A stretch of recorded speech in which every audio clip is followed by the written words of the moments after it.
salaamaaleykum ñu ngi leen di présenté suñu garab gi tudd Ndam Kawsara garab gi dafay faj ndoxu siti hémorroïde infection ci góor wala jigéen tële moo xam tële bu yàgg la wala tële boo xam ne la yàggut wala néew doole ci wàllu sëy garab bi daf koy faj.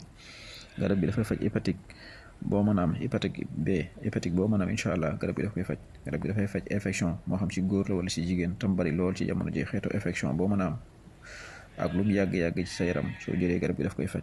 ba ci sax garab bi dafay faj feebar bi di sida ak nu mel ci yow soo jëlee garab bi daf koy faj ba mu wér. xeetu feebar boo mën a am tam nekk ci biir yaram tamuy dox ci deret garab bi daf koy faj. su fekkee nag koo xam ne ngelaw seetaan dafa nekk ci biiram di gonfler biir bi muy neewi di metti mu koy tee lekk wala muy jël air wala muy am ballottement loolu it garab bi daf koy faj.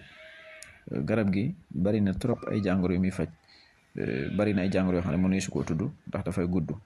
waaye garab gi am na Touba am na Dakar am na Gambie am na Croisement Ngoundiane bari na lool ci réew mi am na Thiès am na Ngaay lu ci waay soxla incha allah nga woote ci numéro yi.